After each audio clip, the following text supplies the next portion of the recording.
Alhamdulillahilladzi bi ni'matihi shalihat. Subhanaka la ilma lana illa ma 'allamtana innaka antal alimul hakim. Allahumma shalli ala Muhammad wa ala ali Muhammad. Assalamualaikum warahmatullahi wabarakatuh. Alhamdulillah, pada kesempatan pagi hari ini Allah memberikan kesempatan kepada kita untuk kita berkumpul di sini dalam keadaan nikmat iman, nikmat sehat, dan nikmat untuk thalabul ilmi. Bismillah. Dan insya Allah pada kesempatan kali ini kita akan membahas salah satu perumpamaan yang terdapat pada surah Al-Kahfi ayat 45-46, di mana Allah memberikan perumpamaan tentang kehidupan dunia. Bismillahirrahmanirrahim.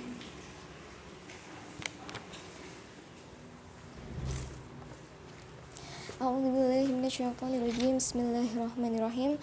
Wadrib lahum masalal hayatid dunya kama in anzalnahu minas sama'i fahtalata bihi nabatul ard fa asbaha hashiman tadruhu riyah wa kana Allahu ala kulli syai'in muqtadira. Al-malu wal banuna zinatul hayatid dunya wal baqiyatus salihatu khairun inda rabbika sawaban wa khairun amala. Yang artinya, dan buatkanlah untuk mereka manusia perumpamaan kehidupan di dunia ini ibarat air hujan yang kami turunkan dari langit sehingga menyuburkan tumbuh-tumbuhan di bumi, kemudian tumbuh-tumbuhan itu menjadi kering dan diterbangkan oleh angin, dan Allah Maha Kuasa atas segala sesuatu hal. Harta dan anak adalah perhiasan dunia, tetapi amal kebajikan yang terus-menerus adalah lebih baik pahalanya di sisi Tuhanmu, serta lebih baik untuk menjadi harapan. Nah, dan di sini kita ketahui bahwa Allah menjelaskan, dan di sini kita ketahui pada surah Al-Kahfi ayat 45 dan 46 ini Allah menjelaskan tentang perumpamaan kehidupan dunia yang diperumpamakan dengan air hujan yang menyuburkan tumbuhan, kemudian tumbuhan itu tumbuh, kemudian kering dan diterbangkan oleh angin. Kemudian ayat 46 Allah menjelaskan juga bahwa harta dan anak itu merupakan perhiasan dunia. Namun sebaik-baiknya perhiasan dunia itu tetaplah amal kebajikan yang lebih baik pahalanya. Nah, sebelum kita membahas kenapa sih Allah itu memberikan perumpamaan dan mengumpamakan harta tersebut dengan perumpamaan tersebut, sedikit saya kutip dari kitab Tafsir Al-Munir. Sedikit insya Allah saya jelaskan tentang tafsirnya. Yang pertama adalah ayat wadrib lahum masalah hayatid dunya. Berikanlah kepada mereka contoh yang menyerupai kehidupan dunia ini seperti bunga mekar, tetapi sifatnya sangat cepat layu dan sifat yang aneh. Kemudian tafsir yang ayat berikutnya,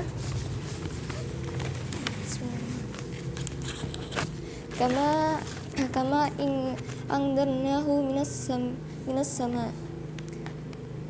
Sungguhnya Allah Maha Kuasa atas segala sesuatu sejak awal pembuatan hingga kehancuran, dan Allah sungguh-sungguh Maha berkuasa dan Maha sempurna kekuasaannya. Kemudian ayat selanjutnya, fahtalata bihi nabatul ard. Air bercampur dengan tumbuh-tumbuhan akibat turunnya hujan sehingga membuatnya terairi dan menjadi bagus. Fa asbaha hashiman tadruhu riyah. Kemudian tanaman tersebut menjadi kering kerontang dan tercerai berai cabangnya.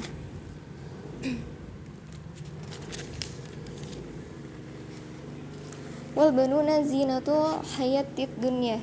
Amal kebajikan yang terus-menerus termasuk sholat 5 waktu, ibadah haji puasa di bulan Ramadan, dan ucapan subhanallah serta ucapan-ucapan yang baik.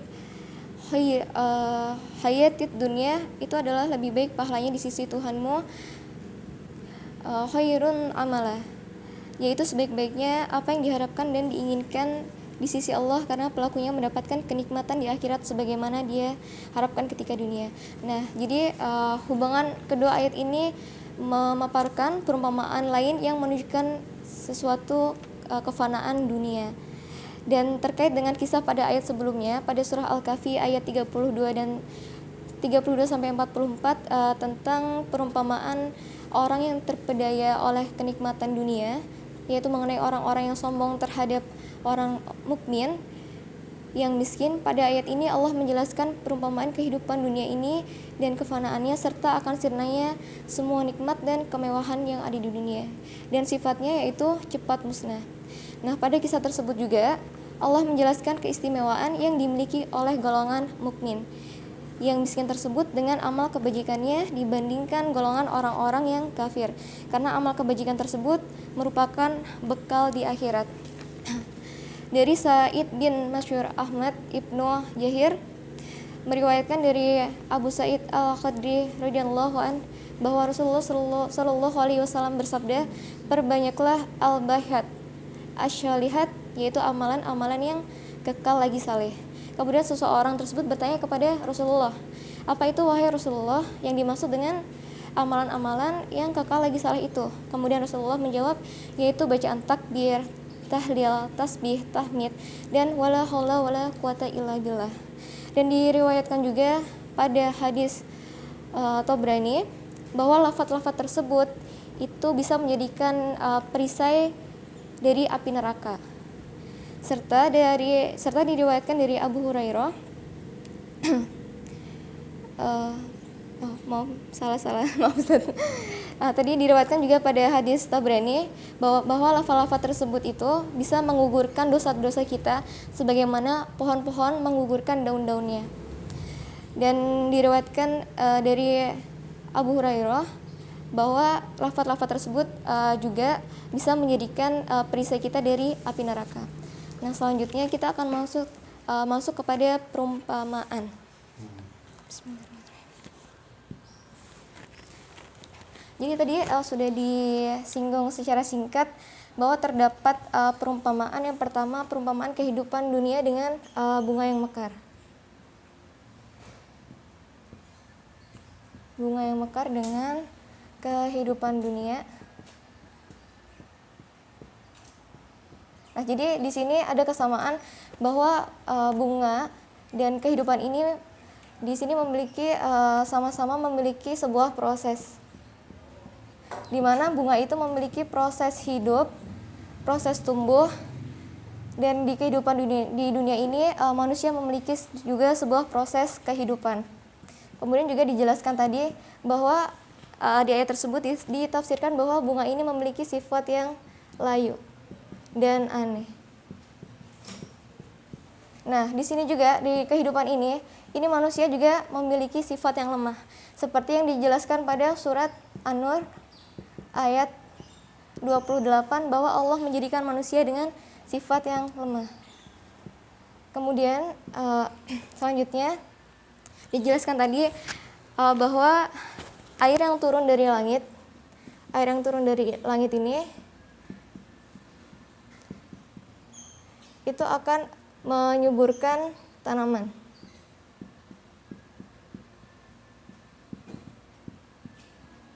Sehingga air ini akan membuat tanaman tersebut menjadi indah. Nah, ini diperumpamakan dengan air ini adalah kenikmatan dari Allah. Kenikmatan dari Allah seperti yang dijelaskan pada surah Al-Kahfi ayat 46, kenikmatan dari Allah yaitu anak dan harta serta kenikmatan lainnya, yang mana dari kenikmatan ini akan dari kenikmatan ini agar manusia memperindah dirinya.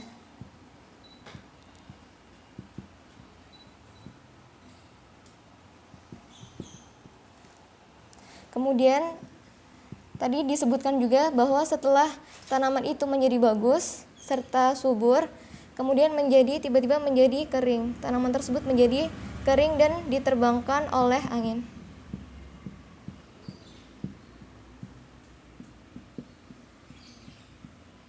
Nah, kenapa diibaratkan seperti ini? Itu artinya bahwa sama halnya dengan segala kenikmatan di dunia, itu akan hilang dan sirna.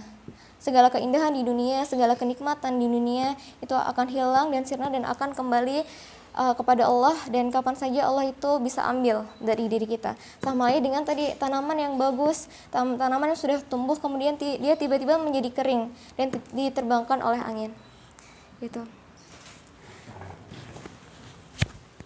Kemudian Allah juga memberikan perumpamaan pada surah lain, yaitu pada surah Al-Hadid ayat 20, bahwa ketahuilah sesungguhnya dunia ini hanyalah sendau gurau saja. Dan Imam Ali karamahullah wajahahu berkata, harta melimpah dan anak-anak adalah ladang dunia, sedangkan amal kebajikan adalah ladang akhirat, dan Allah telah menganugerahkan keduanya secara bersamaan kepada beberapa kaum. Nah, perumpamaan ini sangat erat kaitannya dengan kita teman-teman, dimana kehidupan ini bukanlah kehidupan yang abadi, bukanlah kehidupan yang kekal pada satu keadaan seperti air yang tidak menetap di satu tempat saja dan tidak pernah berjalan lurus satu garis dan bersifat sementara. Nah, kemudian hikmah apa yang bisa kita ambil dari perumpamaan kehidupan di dunia ini? Nah, hikmah atau pelajaran yang bisa kita ambil pada ayat ini yaitu tadi, dunia ini bersifat sementara, dan kita harus sadar bahwa dunia ini suatu hari akan musnah, suatu hari akan sirna, suatu hari pun akan binasa, dan kehidupan ini sesungguhnya hanyalah kehidupan senda gurau. Dan segala kenikmatan di dunia ini yang Allah titipkan kepada kita, kapan saja kenikmatan tersebut bisa hilang, bisa Allah ambil kapan saja, dan Allah itu maha kuasa atas segala sesuatu hal. Ketika Allah memberikan kita kenikmatan, kita harus bisa memanfaatkan kenikmatan tersebut dengan sebaik mungkin. Serta kita harus bisa mensyukuri kenikmatan tersebut dengan cara melakukan hal-hal dalam ketaatan. Misal Allah memberikan kita nikmat ilmu, kita harus menggunakan ilmu tersebut dengan baik. Kemudian Allah memberikan kita nikmat harta, kita pun juga harus menggunakan harta tersebut dalam ketaatan. Dan kemudian jangan sampai kita terlena dengan kenikmatan dunia. Apalagi di zaman sekarang, benar-benar di zaman fitnah ini godaannya sangatlah kuat. Godaan dari segala bentuk, dari segala sisi. Kita harus bisa membentengi diri kita dengan iman. Kita harus sering-sering bermuhasabah diri dengan apa yang kita lakukan. Itu karena pokoknya jangan sampai kita terlena oleh dunia, karena sesungguhnya dunia itu sangat melalaikan. Dari Abu Hasan Al-Nadawi berkata, jika engkau sekarang dalam kemudahan dan kenikmatan, maka janganlah terpedaya dan menganggap bahwa ia akan kekal dan tidak luntur.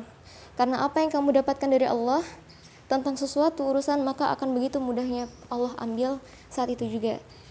Jadi pada intinya kita harus sadar betul, kita harus ingat betul bahwa sesuatu datang dari Allah dan akan kembali kepada Allah. Termasuk kenikmatan yang Allah berikan, termasuk juga pada apa saja yang saat ini kita dapatkan, itu segalanya atas izin Allah dan atas kehendak Allah. Dan salah satu pemutus kenikmatan yaitu adalah dengan mengingat kematian. Karena dunia seisinya tidak akan berguna jika kematian itu datang. Dari Ibnu sama Muhammad bin Subaih rahimahullah berkata, anggaplah dunia ini ada di genggamanmu, dan ditambah lagi yang semisalnya, dan anggaplah timur dan barat itu akan datang kepadamu. Namun jika kematian telah datang kepadamu, apa gunanya yang ada di tangan ini? Jadi dunia ini sudah nggak ada gunanya lagi gitu. Allahu a'lam bishawab. Insyaallah itu yang sedikit bisa saya sampaikan. Semoga ada manfaat yang bisa diambil. Assalamualaikum warahmatullahi wabarakatuh. Waalaikumsalam warahmatullahi wabarakatuh.